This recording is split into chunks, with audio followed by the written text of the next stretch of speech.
Trek the Himalayas. Yes, you can. Oh, yes, you can. This is one of life's great experiences, right in there with seeing the Arctic and snorkeling in the Maldives. The Himalayas extends about 2,500 kilometers with the Brahmaputra, Assam, in the east and the Indus River in the west demarcating its length. It is 300 kilometers wide and 9 kilometers above the sea level.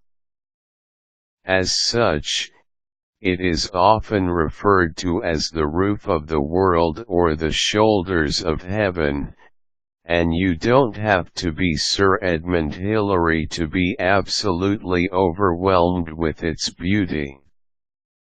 In Nepal alone, there are 326 Himalayan peaks open for mountaineering for crazies, or just gazing up at and trekking below for the average, moderately fit tourist.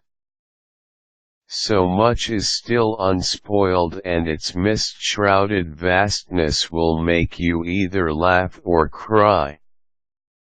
Himalaya comes from the words him, which means snow, and Alaya, which means abode. It is truly the abode of the gods, the pavilions of heaven and nature's medicine chest, as the exotic fauna have cured mankind for centuries. So, come here now, while you can still feel like a tourist pioneer and stretch your legs in a garden of cultures, religions, and mountains. Step 1: Travel to Nepal. Being at the center of the Himalayan range, the Nepal Himalaya has 8 of the highest peaks exceeding 8,000 meters with, of course, the Mt. Everest as its most famous.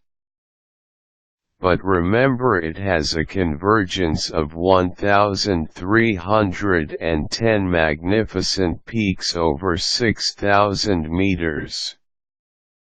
And of course there is an infinite range of excellent trekking options, from the easy walking excursions to the strenuous climb in the snowy peaks. Nimble 70-year-olds challenge the resident old goats up in the foothills. You can also rent ponies and trek on them, or group up on a plane and soar through heaven. Moreover, with its national parks, heritage sites, glacial lakes, rhododendron forest, unique native flora and fauna, traditional villages, and ancient Buddhist monasteries and Hindu temples, Nepal is a destination hard to beat. Kathmandu, its capital city and the valley in which it is located, has been declared a World Heritage Site. On its own, it is worth exploring. You can also register with your embassy or consular office before you go trekking. Step 2: Go in October/November. The best months to go are October and November, with March and May being close seconds. The weather is mild during these months and generally dry, making the walking conditions easier. In October and November, just immediately after the monsoons, the air is clear and the mountain views are stunning. In March/May, the wildflowers, particularly the rhododendrons, are in full bloom and the mountains are a feast to the eyes. It is possible to trek in the winter, but the snow may close some of the passes as well as the tea houses. The summer monsoon period makes the trails slippery and leeches are abundant. However, if you are prepared for the hardships, the wildflowers are at their best at this time and there is a much better chance to sit with local villagers as there are fewer of us then. With some of the tea houses closed, you will find yourself sleeping in local homes. Quite an experience to huddle with the whole family around a fire and remember that this is Buddha's homeland. Step 3: Get a permit. To scale these peaks, you need to get a permit. Such permits are issued by the Mountaineering Section of the Ministry of Culture, Tourism, and Civil Aviation. Fees or ties depend upon the altitude of the peak. Just to visit won't require a permit except to go in the parks, and these permits can easily be bought in the designated offices in the capital. Your agency or hotel can arrange all of these for you. For independent trekkers, just go to Nimble in Kathmandu for your first night and you will get all the information you need. Step 4: Prepare trekking gear and equipment. These things can easily be bought or rented in Kathmandu. But get your own shoes/boots. Take your time to pick a good light pair, get advice, and break them in trudging the neighborhood. Think about good socks, no seams and the usual small first aid kit. With airline baggage allowance getting smaller, keep a close note of what you bring. Step 5: Arrange for insurance. Let's be clear, this is not a stroll in the park. Anything can happen to you while trekking. The paths are rough with constant ascents and descents. A simple stumble or a twisted ankle can make going on quite impossible. Or you may succumb to mountain sickness. As well, these places are isolated and without hospitals or medical help close by. It is advisable to have a more comprehensive insurance package that covers what might happen. Step 6: Choose a trekking agency. There are hundreds of agencies in Nepal who can easily arrange the trip to suit your own requirements. For first-time trekkers, this is most advisable as it will save you time and hassle and not create impossible challenges. If you are alone, they can provide you with a guide and porter who are reliable or even team you up with a group. Your Kathmandu hotel will be able to arrange this for you or recommend a reliable and experienced local operator. Many of these agencies take care of needs like food, transportation, guide, and porter services and gear when required. Even when your agency comes highly recommended, You have to be very clear from the beginning what your responsibilities are to the guides and porters, what you have to provide, how much is the daily cost of each item as food, accommodation for yourself and the porters and guide, and have a copy of the itemized receipt and the complete with the schedule and names of lodges. Remember, once you hire a guide and a porter, you become an employer of sorts and could face some amazing negotiations. Just be very clear from the very beginning and trust what you think is fair for eventualities in the journey.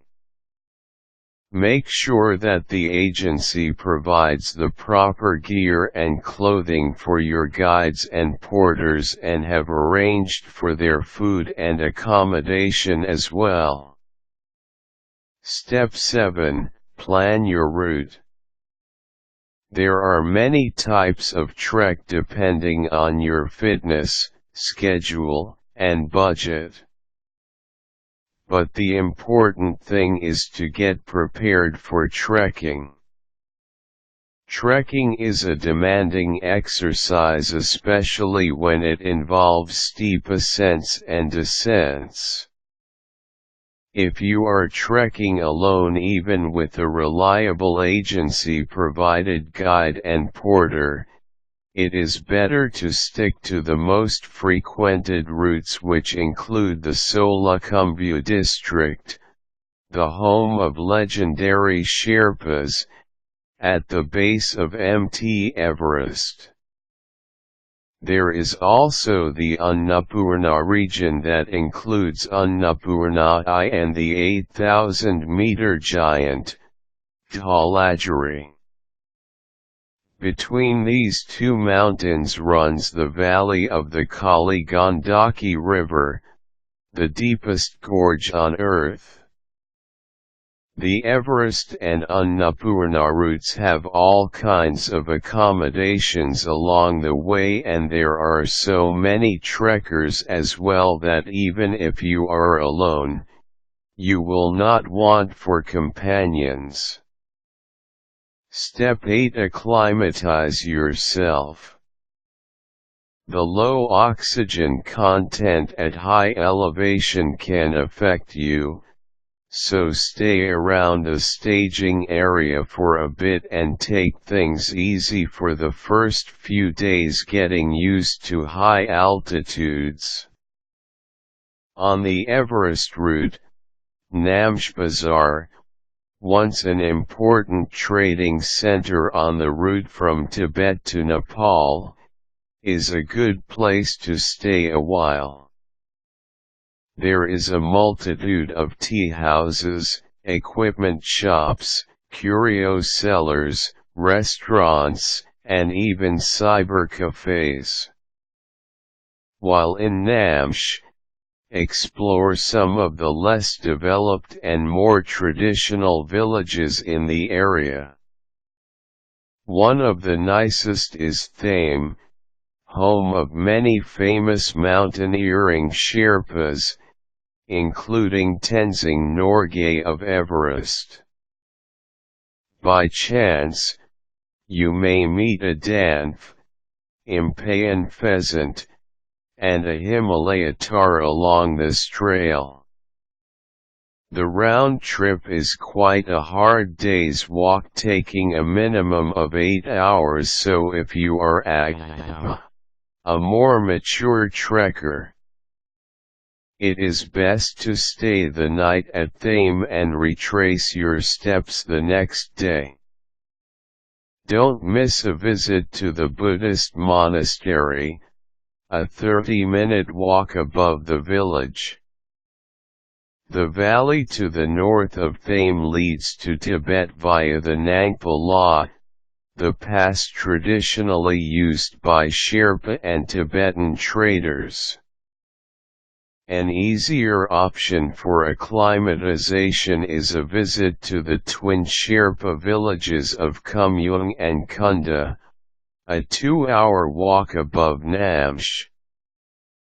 Step 9. Keep the trekker code of conduct. In recent years, some educational programs and campaigns have been started to alleviate the problems tourism brings to a largely untouched area. The fragile ecosystem is truly under pressure to provide for the needs of the gradually increasing tribe of trekkers. The central idea is the invisible footprint. We've seen whole families from Europe, Asia, North America, grandma and grandpa as well, setting off, and coming back and dreaming of doing it all over again, from these trekking adventures, so, yes you can. Quick tips: in Kathmandu, stay at the courtyard. They will help you arrange all your treks, and the trekkers we met were very happy with the guides they recommended. The hotel is in Nimble area where restaurants and stores abound. Go to www.courtyardhotel.com. A good licensed guide is Ishwar Rijal. Mobile 977-9841480-951 or email him at iswararijal@hotmail.com. Useful links: Trekking Agencies Association of Nepal Trekkers Information Management System.